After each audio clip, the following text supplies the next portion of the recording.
Doctor Babasaheb Ambedkar यांची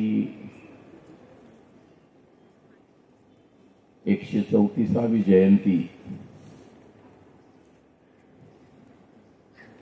पूर्ण जगभर साजरी होत आहे.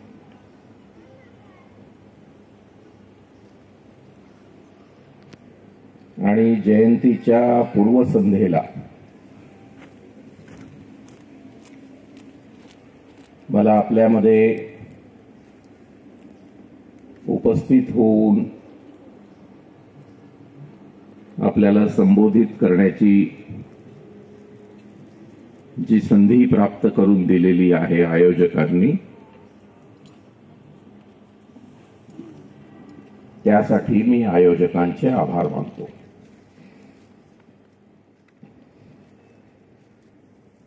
नेमकं मॅडमशी बोलता बोलता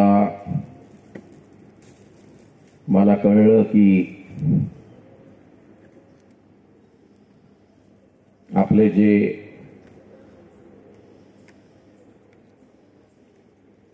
सामाजिक न्याय विभागाचे पुण्याचे आयुक्त आहेत ओमप्रकाश बकोरिया साहेब, ज्यांच्या आधिपत्याखाली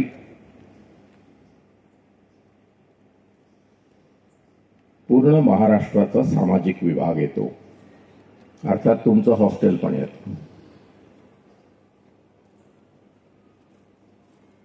नेमकं त्यांनी आणि मी ते IAS अधिकारी म्हणून, कलेक्टर म्हणून, मी IPS अधिकारी म्हणून, पोलीस अधीक्षक म्हणून नंदुरबारमध्ये एकत्र नोकरी केली. नंदुरबार नावाचा जिल्हा आहे महाराष्ट्रात.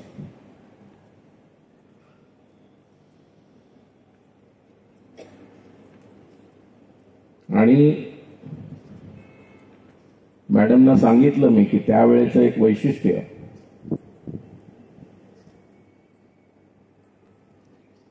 की धुळे, जळगाव, नंदुरबार, नगर, नाशिक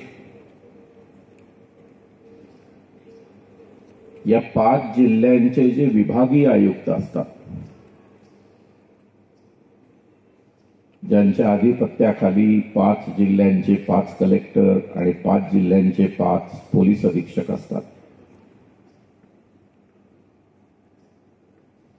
त्यावेळेला माझे सख्खे मोठे भाऊ होते पोलीस विभागीय आयुक्त म्हणून. आपल्याला हे सांगण्यामागचा उद्देश स्वतःची प्रौढी मिरवण्यासाठी नाही,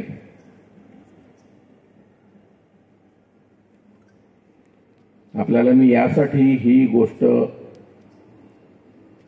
नमूद केली आहे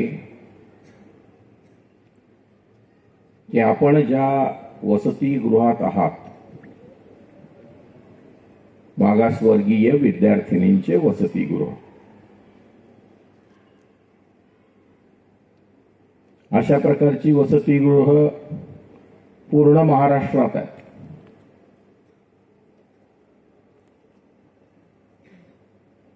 आणि त्यातल्या मुंबईतल्या वसतिगृहामधून संत एकनाथ नावाच्या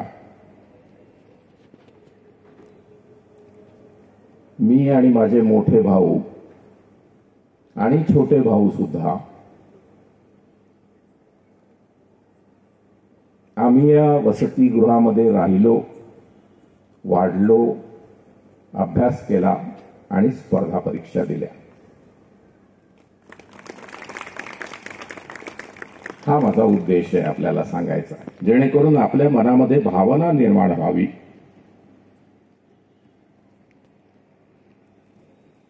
की अशा वसतिगृहांमधली मुलं म्हटल्यानंतर फक्त मुलगे नाही, मुली पण बाबासाहेब आंबेडकरांचं जे स्वप्न होतं, शासनकर्ती जमात बना, सभेमध्ये त्यांनी सांगितलं, जा आपल्या घरी भिंतीवरती लिहा की मला शासनकर्ती जमात, त्या जमातीचं सदस्य व्हायचंय.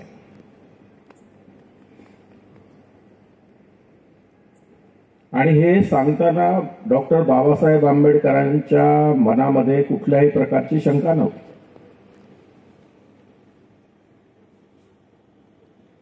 शासनकर्ती जमात का बनायचं,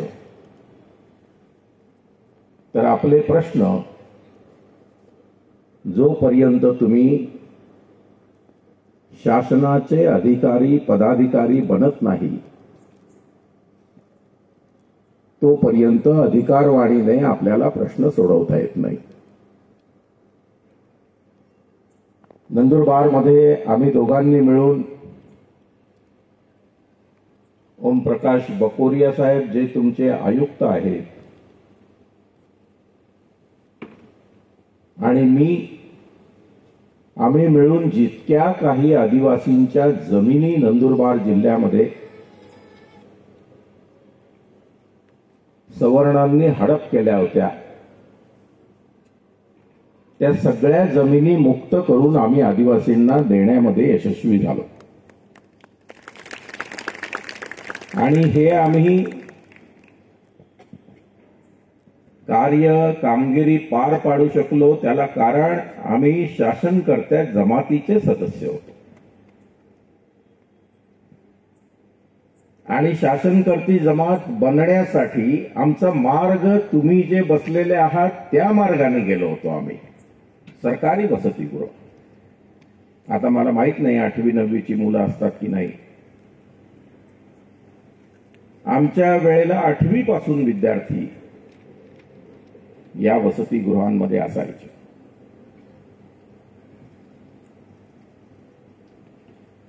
आणि आत्ताच आम्ही काही दिवसांपूर्वी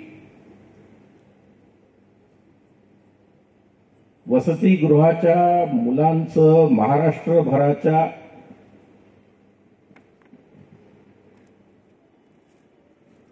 सगळ्या रिटायर्ड अधिकाऱ्यांचं गेट टुगेदर घेतलं. 70 रिटायर्ड अधिकारी होते.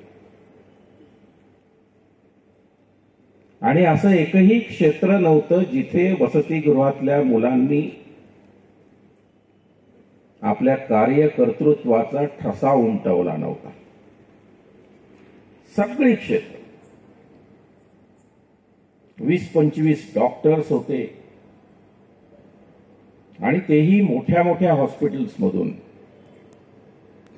मी स्वतः मेडिकल डॉक्टर आहे. मी ग्रँड मेडिकल कॉलेजमध्ये शिकलो,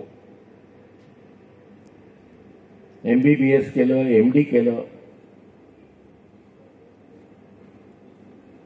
माझ्या बायोडाटाचं वाचन आपल्यापैकी एका विद्यार्थिनीने केलं. आणि त्यानंतर जेव्हा मी परीक्षेला बसलो, असा विचार करा विद्यार्थिनी भगिनींनो, की आमच्या एका घरातून 3 क्लास 1 अधिकारी निर्माण झालो आणि आम्ही तिघेही हॉस्टेलमध्ये होतो. मोठे बंधू आमचे, त्यांचं तर रेकॉर्ड होतं, वयाच्या 21व्या वर्षी ते डेप्युटी कलेक्टर झाले. वयाच्या 21व्या वर्षी. May be he could be considered one of the youngest in state of Maharashtra. नंतर ते समाज कल्याणचे सचिव होते, फायनान्सचे सचिव होते. आणि वैशिष्ट्य म्हणजे ते पहिल्या प्रयत्नात पास झाले होते, फर्स्ट अटॅम्प्ट, आणि तेही 21व्या वर्षी. साहजिकच त्यानंतर माझ्यावरती जबाबदारी आली. मी 2 नंबर घरातला, 5 भावंडांमध्ये 3 भाऊ 2 बहिणी. मी म्हटलं आपल्यावरती आता डबल जबाबदारी आहे. एक तर पास झालं पाहिजे आणि दुसरी गोष्ट पहिल्या प्रयत्नात पास झालं पाहिजे. नाहीतर आपला मोठा भाऊ आपल्याला कायम हिणवेल की मी पहिल्या प्रयत्नात झालो, तुला बघ कितीतरी वर्ष लागली. आता असा विचार करा की मेडिकलच्या माणसासाठी हे काम थोडंसं कठीण की नाही? आर्ट्सच्या लोकांसाठी सोपं असतं. ते बरंच अभ्यासा झोपून पुस्तकं पकडून करतात. कधी झोप लागते त्यांना कळत नाही, पुस्तक पडतं. पण तसं मेडिकलमध्ये अभ्यास करता येत नाही, तो बसूनच करावा लागतो. परंतु मला त्या बैठकीचा फायदा झाला. मोठ्या भावाचं मार्गदर्शन घेतलं, त्यांच्या नोट्स घेतल्या, एका बाजूला नोट्सचा ढीग लावला आणि अतिशय गांभीर्याने अभ्यास करायला सुरुवात केली. मी आपल्याला का सांगतो, जोपर्यंत आपल्याला यशस्वी विद्यार्थ्यांचा ट्रॅक माहिती होत नाही तोपर्यंत आपल्याला कोणत्या पदपथावरती चालावं याची जाणीव होत नाही. हा माझा उद्देश. तुम्हाला सांगितलं तर आश्चर्य वाटेल, मी सुद्धा पहिल्या प्रयत्नामध्ये पास झालो. मी झालो डेप्युटी सुपरिंटेंडंट ऑफ पोलीस, वर्ग 1चा अधिकारी. तुम्हाला माहिती असेल DYSP असतो, ACP असतात, सब डिव्हिजनल पोलीस ऑफिसर असतो. आता त्यानंतर नंबर आला माझा तिसरा भाऊ. 4-5 दिवस त्याला झोपच लागली नाही. माझ्या निकालाने त्याला आनंद व्हायला पाहिजे की नाही, पण त्याची झोप उडाली. कारण आईने त्याला म्हटलं की मोठा भाऊ अमुक तमुक, 2 नंबरचा भाऊ, तुझं काय होणार? तो म्हटलं माझं काही नाही, मी तर चांगला वकील आहे. अरे वकिलाला, वकील या पेशाविषयीच्या पूर्ण आदराने बोलतोय बरं मी. नाही तर तुमचं कुणाला तरी वकील व्हायचं असेल तर तुम्ही म्हणाल की अरे याच्यात तर काही मजा नाही. वकील फार महत्वाचा असतो बरं, किंबहुना अत्यंत महत्वाचा असतो, कारण त्यातूनच सुप्रीम कोर्टाचा मुख्य न्यायाधीश जन्माला येतो. सुप्रीम कोर्टाचे सगळे न्यायाधीश जन्माला येतात. म्हणजे वकील महत्वाचा आहे की नाही? छोट्या भावाकडे 2 भावांच्या नोट्स आल्या, मोठ्या बंधूच्या आणि माझ्या. आमच्या मोठ्या बंधूंचं अक्षर वाखाणण्याजोगं होतं. म्हणजे खूपदा मला मनामध्ये कॉम्प्लेक्स निर्माण व्हायचा की असं अक्षर आपलं असायला हवं होतं. खूपदा त्यांचं बघून मी तसंच वळण करण्याचा प्रयत्न करायचो. इतकं सुंदर हस्ताक्षर. मी माझ्या आयुष्यात बघितलेल्या हस्ताक्षरातलं सर्वोत्कृष्ट हस्ताक्षर माझ्या मोठ्या भावाचं.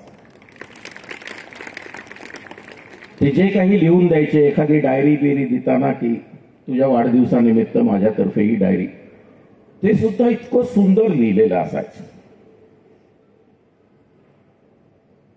यातून आपण काय धडा घ्यायचा? कोणतीही गोष्ट कॅज्युअली करू नका, गांभीर्याने करा. काहीही कठीण नाही. जो माणूस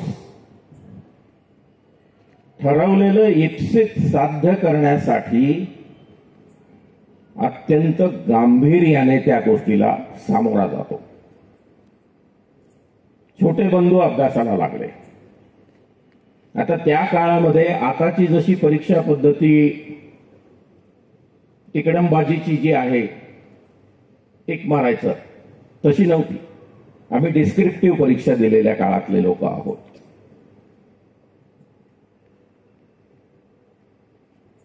आमचे 3 भावांचे विषय सारखे होते, मराठी साहित्य आणि इतिहास. मोठ्या भावाला सोपं पडलं कारण तो आर्ट्सचा विद्यार्थी. छोट्या बंधूलाही सोपं पडलं कारण तोही आर्ट्सचा विद्यार्थी. मी मेडिकल कॉलेजमधला विद्यार्थी. मला पहिल्यांदाच मोठ्या भावाने घाबरवलं तुला जमेल का मराठी साहित्य? मेडिकलच्या माणसाने मराठी साहित्य घेऊन परीक्षा देण्याचा विचार करणं म्हणजे आत्महत्येला निमंत्रण देणं की नाही? नापास होण्याची 100% खात्री की नाही? मी म्हटलं चला त्या निमित्ताने नापास झालो तर कोणालाही सांगता येईल की मी मेडिकलचा माणूस आहे, मी काय दवाखाना उघडू शकतो. मुंबईच्या वडाळ्याला माझा दवाखाना होता. म्हटलं तर माझा नाशिकशी काहीच संबंध नाही. नोकरी निमित्ताने आलो, क्लायमेटच्या प्रेमात पडलो आणि म्हणून नाशिकमध्ये कायमचं राहायचं ठरवलं. कारण आता सुद्धा मुंबईमध्ये असा कोट जर घातला तर सगळ्या शर्टातून बनियनमधून घामाचे थेंब पडत राहतील आणि मॅडम म्हणतील साहेब आजारी आहात का आपण, खाली एवढं ओलं कसं झालंय. तिसऱ्या भावाने सुद्धा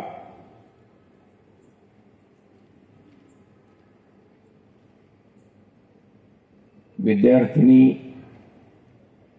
भगिनींनो पहिल्या अटेम्प्ट मध्ये परीक्षा पास केली. एका माऊलीची 3 लेकरं सरकारी वसतिगृहामध्ये शिकलेली. आता तुम्हाला बरेचसे पैसे मिळतात असं ऐकलंय मी. आम्हाला दमडी मिळत नव्हती. आम्ही वरळीहून दादरला चालत जायचो. इमॅजिन करा,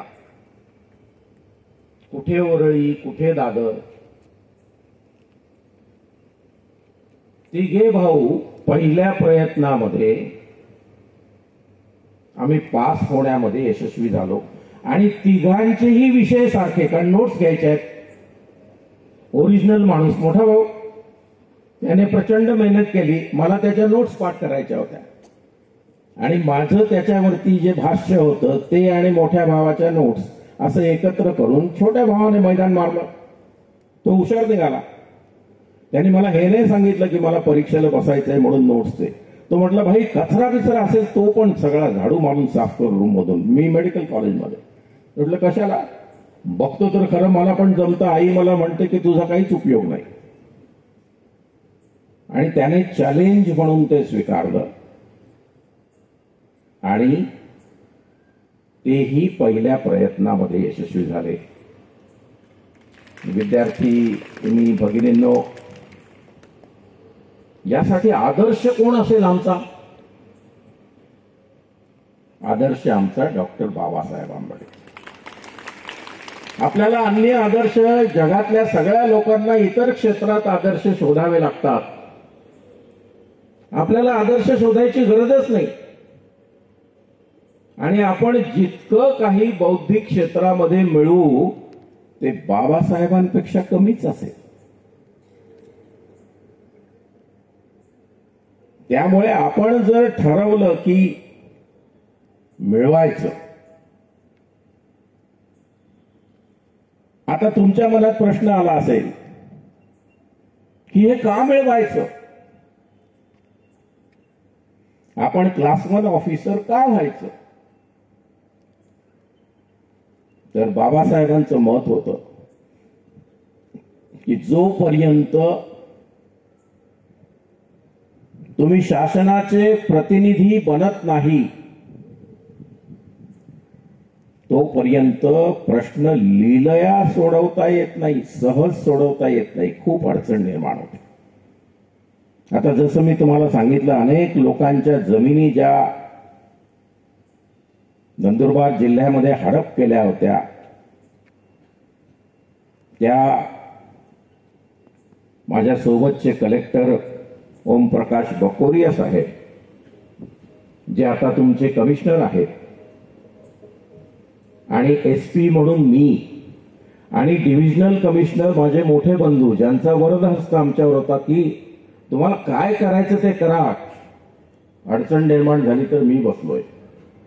बाबासाहेबांची 3 माणसं एवढ्या मोठ्या पदावरती असताना वाटत नाही का आपल्याला अख्खा जिल्हा हादरून गेला असेल? काही लोकांनी स्वतःच त्या आदिवासींच्या जमिनी परत देऊन टाकल्या. आम्ही त्यांना विचारलं पण नव्हतं. घाबरून गेले.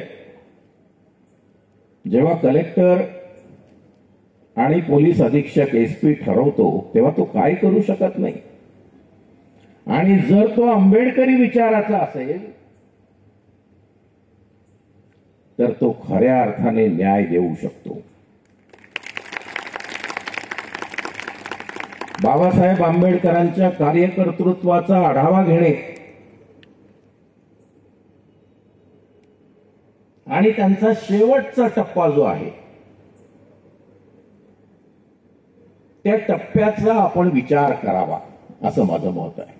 शिकणारी मुलं आहात, पुढे जाऊन कुणी सांगावं तुमच्यातून सुद्धा डॉक्टर बाबासाहेब आंबेडकर निर्माण होतील, महात्मा फुले निर्माण होतील, सावित्रीबाई निर्माण होतील, शाहू महाराज निर्माण होतील, शिवराय जिजाऊ निर्माण होतील. ते काही आकाशातून पडत नाही, आपल्यातूनच निर्माण होतात. काही विद्यार्थी मी जेव्हा अपरांती अकॅडमीमध्ये बघतो त्या विद्यार्थ्याची चुणूक 1-2 दिवसातच मला कळतं की यात अधिकारी लपलेला आहे, आपल्याला तो जागा करायचा आहे.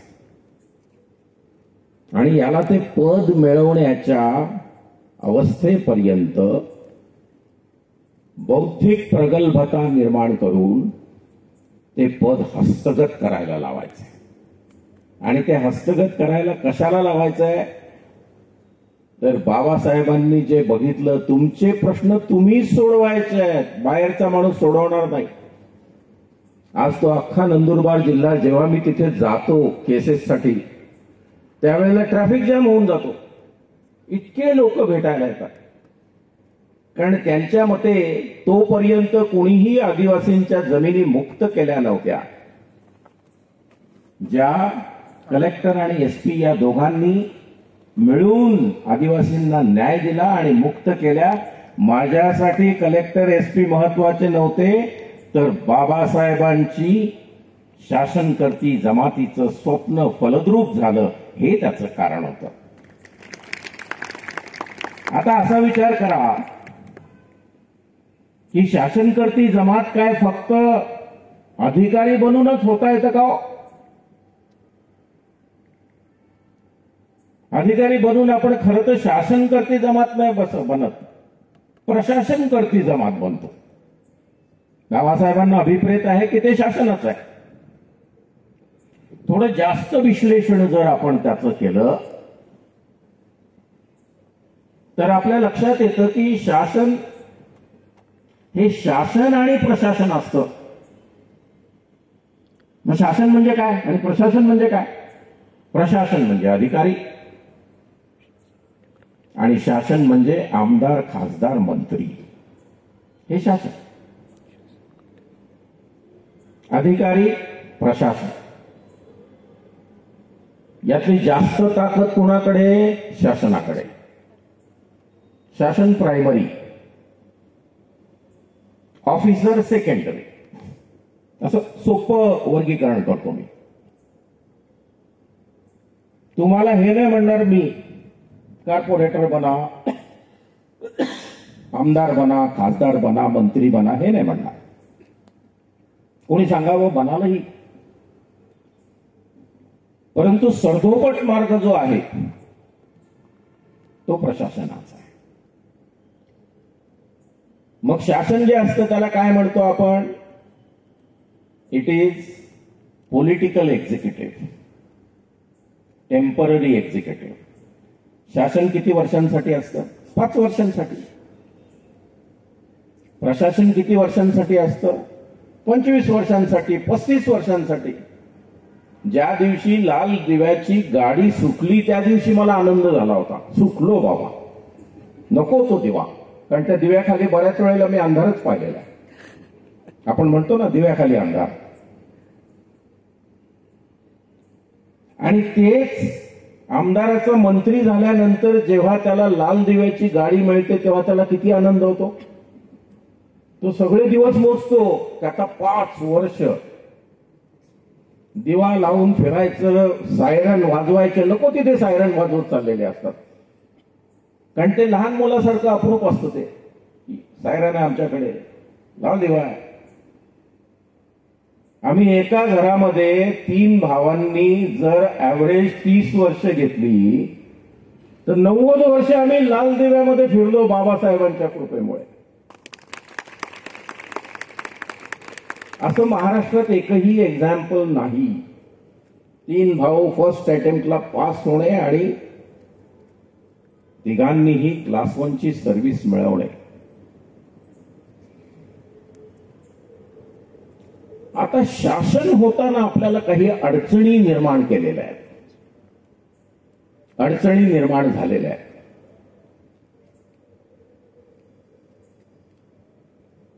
विद्यार्थी भगिनींनो, आपल्याला माहिती आहे का आपले खासदार किती आहेत? मी क्विज क्वेश्चन्स विचारत नाही कधी माझ्या भाषणामध्ये, परंतु आपले 131 खासदार आहेत. किती? 131. शेड्यूल कास्ट आणि शेड्यूल ट्राईब मिळून. असा विचार करा की हे 131 खासदार जर सगळे डॉक्टर बाबासाहेब आंबेडकरांच्या विचाराने प्रेरित झाले तर देशाचा प्रधानमंत्री कोण असेल? यांच्यामधला प्रधानमंत्री होऊ शकतो. आताच्या क्षणाला 50 खासदार असले तरी तो प्रधानमंत्री पदाचा दावेदार असतो. 131 खासदार असतानाही आपण जे काही संसदेमध्ये आपले प्रतिनिधी बघतो त्या प्रतिनिधींचं बोलणं ऐकलं आणि काव्य वाचन ऐकलं की आपली मान शर्मेने खाली जाते की नाही? जेव्हा कोणीतरी आपल्याकडे बोट दाखवून म्हणतो की साहेब तुमचा प्रतिनिधी, मग मी म्हटलं मी साफा घालणार नाही बाबा. ते साफा बघितलं की मला तो माणूस आठवतो. साफा म्हणजे तुम्ही जो टोप घातलाय तो. मी माझ्या सोबत आलेल्या विद्यार्थ्याला म्हटलं तू साफा घाल, मला बघू दे कसा दिसतो.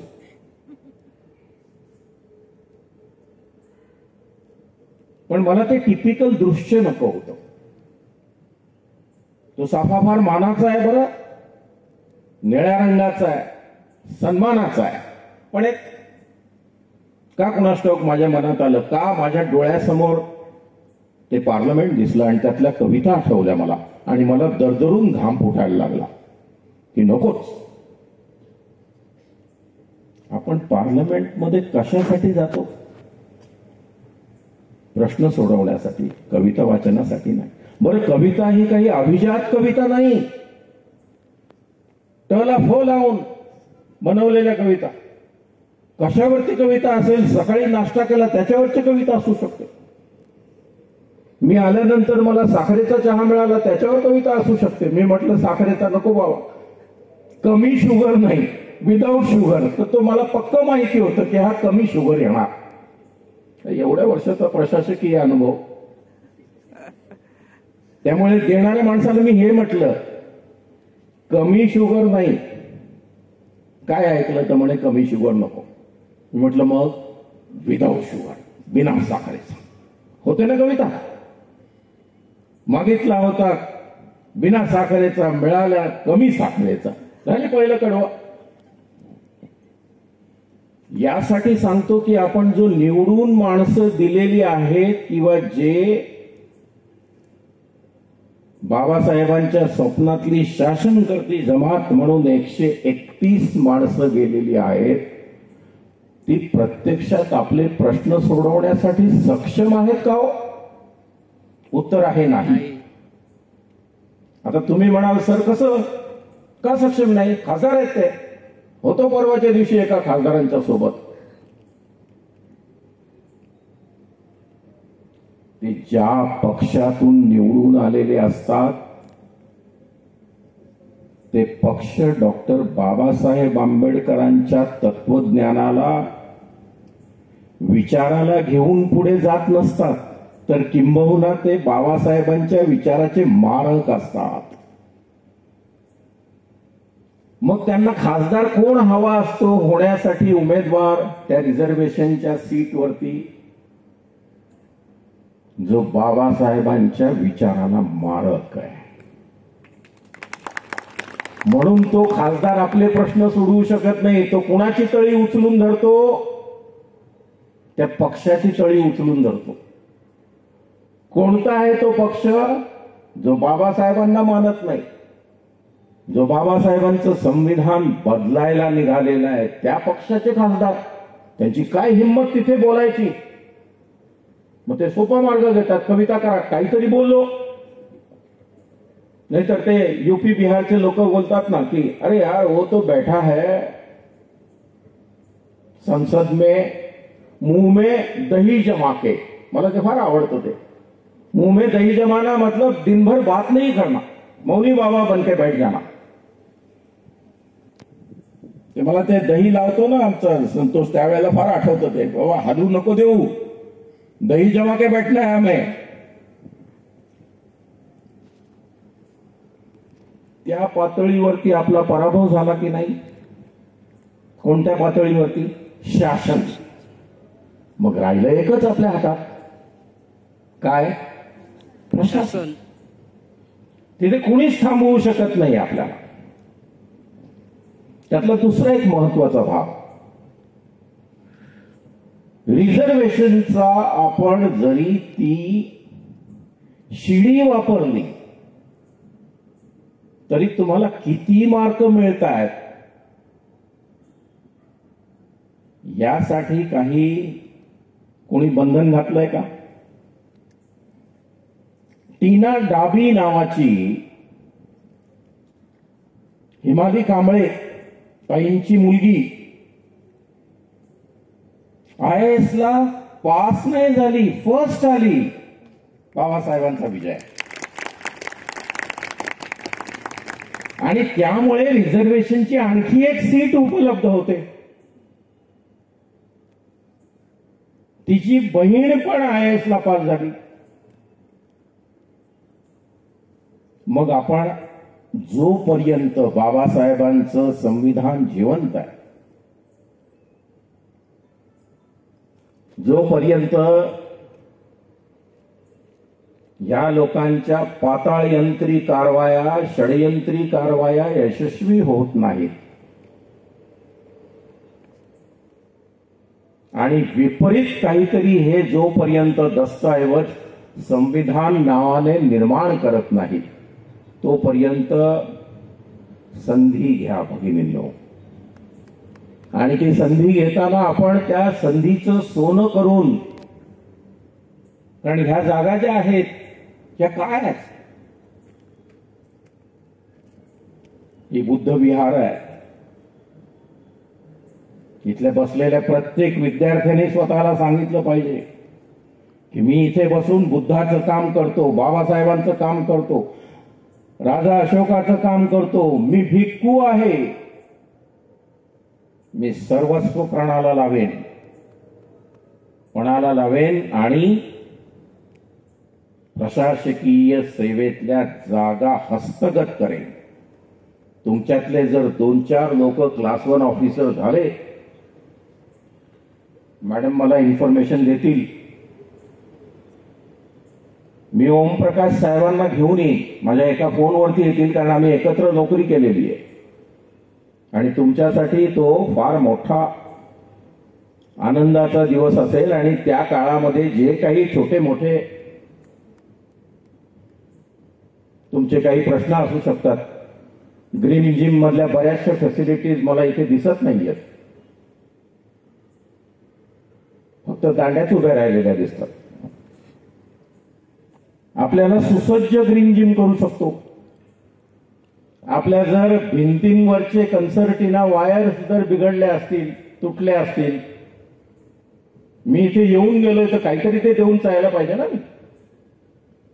आणि आणखीही जर छोटे मोठे प्रश्न असतील तर त्याच्यावर खाली माझं प्रपोजल म्हणून सही करून गेल्यानंतर तो कागद प्रायोरिटीने घेऊन ओमप्रकाश बकोरिया साहेब तुमच्या पदरात निश्चित काहीतरी टाकतील याविषयी माझ्या मनात शंका आहे.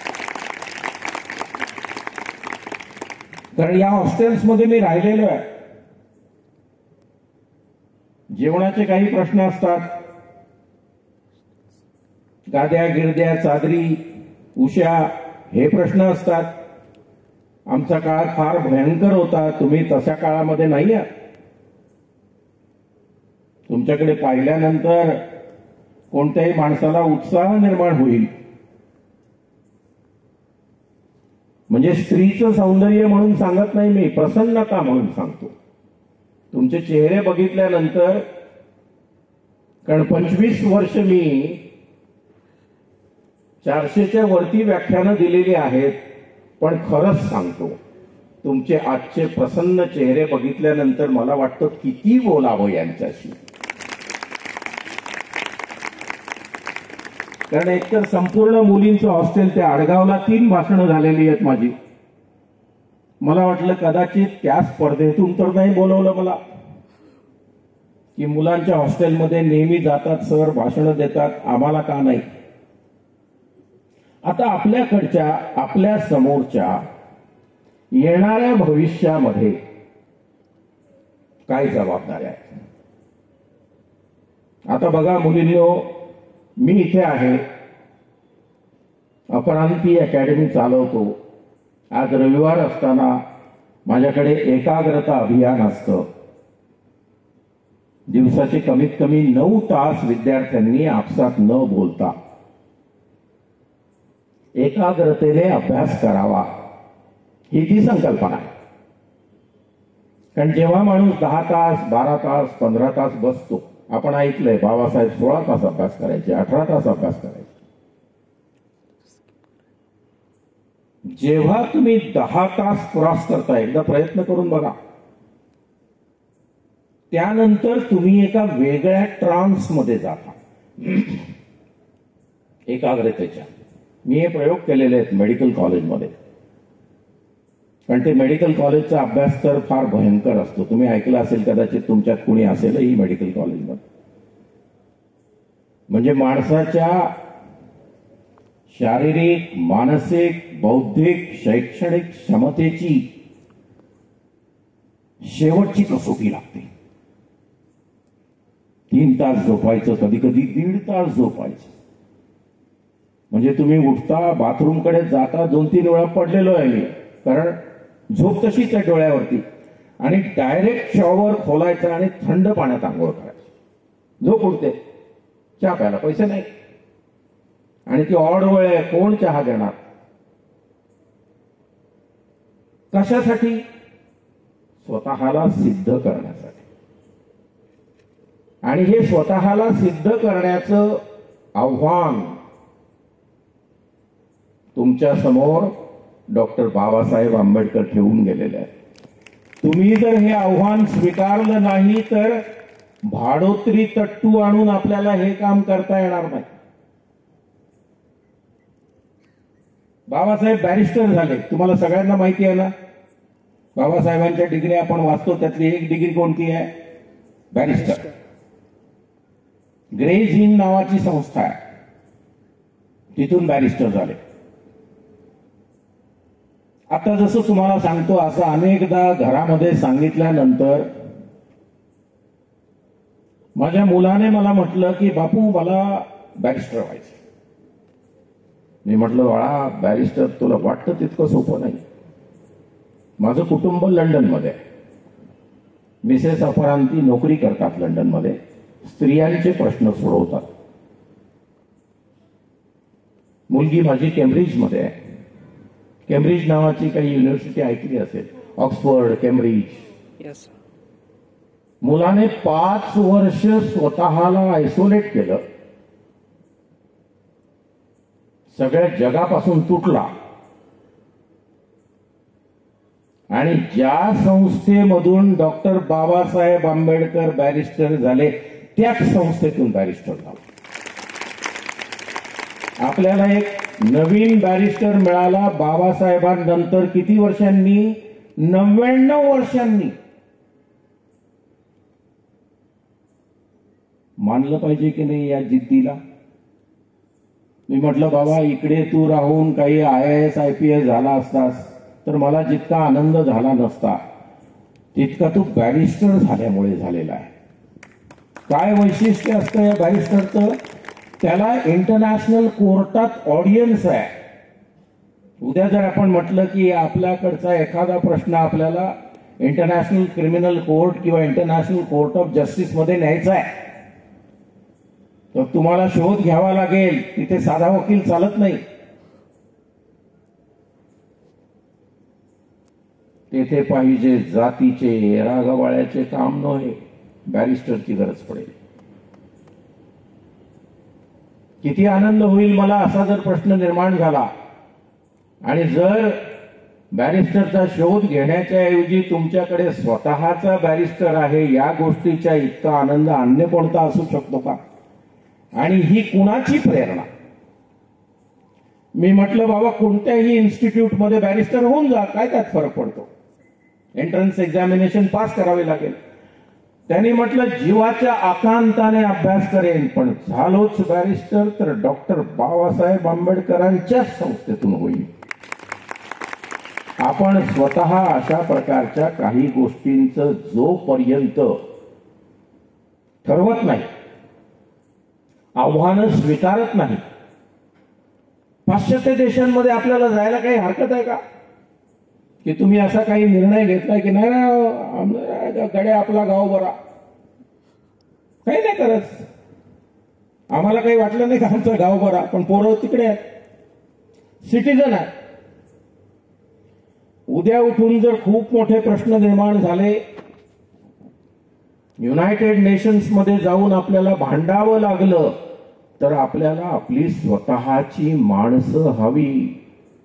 आणि ही माणसं भाड्याने आणता येत नाही, ती याच वर्गातून निर्माण करता येतात. म्हणून जर तुम्हाला कधी वाटलं की सर आम्हाला पण परदेशात जायचं आहे, जेव्हा बॅरिस्टर साहेब येतात, त्यांची बहीण माझी मुलगी येते, मॅडम येतात, 1 महिन्यासाठी येतात इकडे. दर 6 महिन्यांनी मी 1 महिना लंडनला जातो. इकडे गरमी खूप वाढली की मी तिकडे जातो, आणि तिकडे थंडी खूप वाढली की ते लोक इकडे येतात. असं आम्ही 1 महिना एक्सचेंज करतो, मी तिकडे ते इकडे. त्यावेळेला आपण विशेष एखादा प्रोग्राम मॅडम घेऊ शकतो, साक्षी अरेंज करेल. आणि तिथे तुम्हाला ज्या अडचणी असतील, कारण परदेशात जाणं वाटतं तितकं तिकीट काढणं आणि जाणं असं नाहीये. तुम्हाला तर माहिती आहे त्या माणसाने हातकड्या, कंबरकड्या, पायकड्या घालून माणसं पाठवली. काळ बदललेला आहे. आपल्याला फुल प्रूफ जर तिथे जायचं असेल, कुठल्याही प्रकारची अडचण सहन न करता, अडचणीचं परिमार्जन करून, तर त्यासाठी मी आपल्याला आश्वासन देतो. हे राजकीय आश्वासन नाहीये, शासकीय आश्वासन नाही, प्रशासकीय आश्वासन आहे. आणि प्रशासकीय आश्वासन फार महत्वाचं असतं. शासनाचा निर्णय अंमलबजावणीसाठी प्रशासनाकडे. काय आश्वासन? की तुमच्यातल्या ज्या कोणत्या विद्यार्थिनीला वाटेल की मला यूपीएससी क्रॅक करायची आहे, एमपीएससी क्लास 1 क्रॅक करायची आहे, तर तुमच्यासाठी अपरांती अकॅडमी नाशिक मधली सदैव खुली राहील.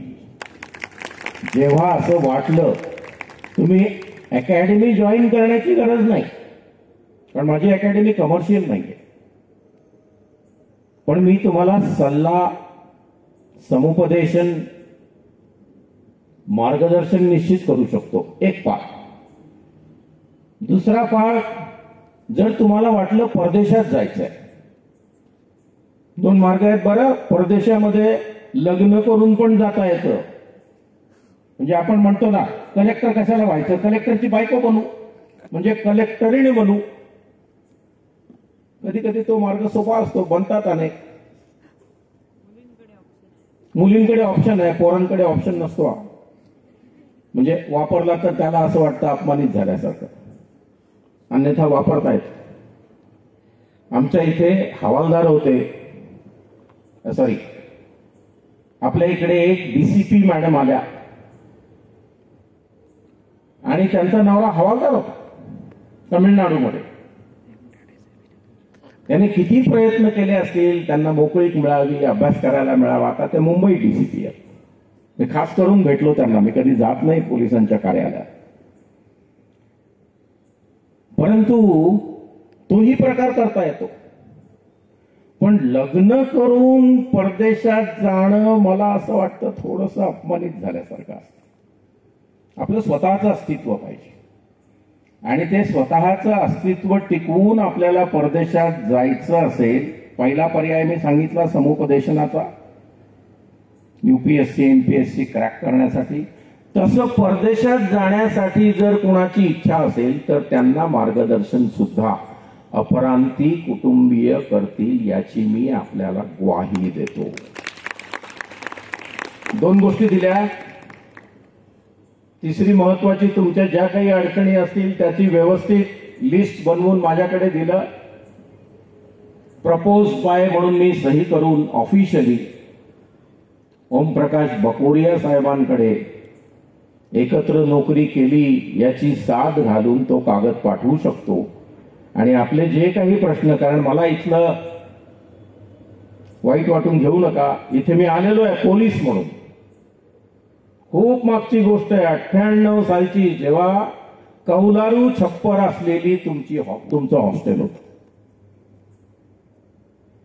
आणि शेजारची जी झोपडपट्टी आहे बजरंगवाडी, त्या बजरंगवाडीच्या पोरांनी येऊन हॉस्टेलचे कौलं काढून ते आतमध्ये घुसले होते.